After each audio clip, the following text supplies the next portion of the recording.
अस्सलाम वालेकुम friends, welcome back to top smarties. Drama serial Rehmat, जिसमें परिशे पर तो काफ़ी गुस्सा आ रहा है।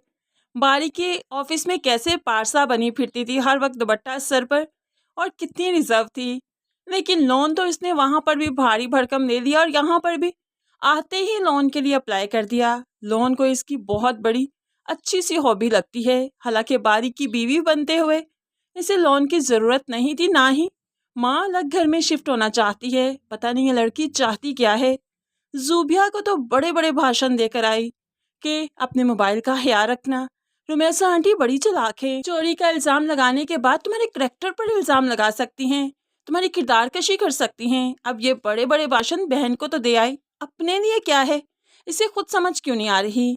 एक गैर महरम के करीब जा रही है और अपने ही महरम को खुद से हफा कर रही है। अब तो शयान साहिब ने भी कह दिया जॉब छोड़ दो, और उन्हें भी दो टोक कह देती है कि मैंने तो शादी से पहले ही बारी से कह दिया था मेरे करियर के बीच में कोई नहीं आएगा।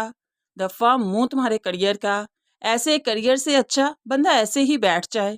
खैर, यहाँ पर सभी घर वाले परिशे के खिलाफ होते जा रहे हैं, क्योंकि परिशे अब वो परिशे नहीं रही। उसे अपने करियर से आगे कुछ भी दिखाई नहीं दे रहा, और ऐसे में ऐसे लड़की के साथ गुजारा करना वाकई मुश्किल है। बारी भी इसे घर से निकाल बाहर करे तो इसे अपना करियर समझ आए कि ये स्टैंड कहाँ पर करती है। खैर, ऐसी लड़कियों का फिर ऐसा ही अंजाम होता है, बड़ी मासूम बनती फिरती है। अब तो मिनाल भी इसके खिलाफ हो गई। अब आहिस्ता आहिस्ता हर रिश्ते इसके खिलाफ होंगे, क्योंकि हरकतें ही ऐसी हैं। अब यहाँ पर सोने पर सुहागा, वहाँ बारी के ऑफिस में तो बारी चाय तक पेश करता था, खाना तक देता था, लेकिन इतनी रिजर्व रहती थी कि उसके सामने खाना खाने से शर्माती थी। लेकिन यहाँ पर प्रोजेक्ट मिलने की सेलिब्रेशन हो रही हैं। अयान साहिब अपने हाथों से परिशे को केक खिलाते हैं, और परिशे की खुशी तो देखिए, खुशी खुशी खा रही है जैसे बारी के हाथ से खा रही हो। खैर, यहाँ पर परिशे का करैक्टर काफ़ी चीप दिखाया गया।